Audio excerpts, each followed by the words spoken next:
দর্শক, লিটন শান্ত দলে থাকলে ম্যাচ জেতার সম্ভাবনা। ম্যাচ শেষে সংবাদ সম্মেলনে একই বললেন তৌহিদ হৃদয়। এ নিয়ে থাকছে আজকের ভিডিও, বিস্তারিত জানতে ভিডিওটি সম্পূর্ণ দেখার অনুরোধ রইল। দর্শক, বাংলাদেশের এমন হারে ভক্তরা যেন নিজের চোখেও বিশ্বাস করতে পারছে না। যুক্তরাষ্ট্রের মতো দলের কাছে বাংলাদেশের হার, এই জন্য ভক্তদের চোখে পুরোটাই দৃষ্টিকটু।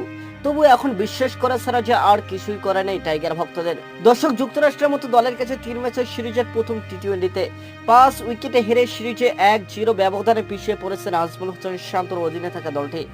গতকাল মঙ্গলবার প্রথমে ব্যাট করতে নেমে তৌহিদ হৃদয়ের 50তে 6 উইকেটে 153 রান করে বাংলাদেশ ক্রিকেট দল। জবাব দিতে নেমে 3 বল হাতে রেখে জয়ের বন্দরে পৌঁছে যায় যুক্তরাষ্ট্র। দর্শক, এটি যুক্তরাষ্ট্রের বিপক্ষে অফিসিয়ালি ম্যাচ খেলে ফেলল বাংলাদেশ ক্রিকেট দল, আর তাতেই হেরে বসল শান্ত বাহিনী।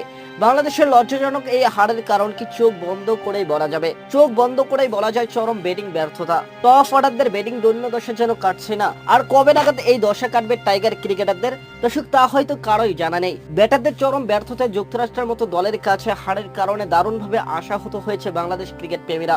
দর্শক, ক্রিকেটের তুলনামূলক নবীন একটি দল পেয়েও কিছুই করতে পারেনি লিটন কুমার দাস।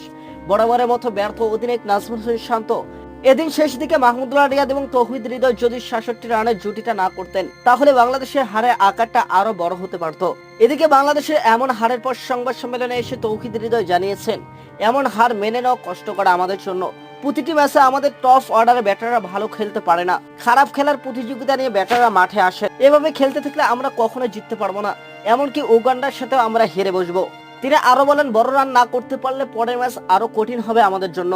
আমাদের প্রতি ম্যাচে টপ অর্ডারে ব্যাটাররা ব্যর্থ, এটা সত্যি আমাদের জন্য হতাশাজনক। তো দর্শক, আপনি কি তৌহিদ হৃদয়ের সাথে একমত? জানিয়ে দিন আমাদের ভিডিওর কমেন্ট বক্সে।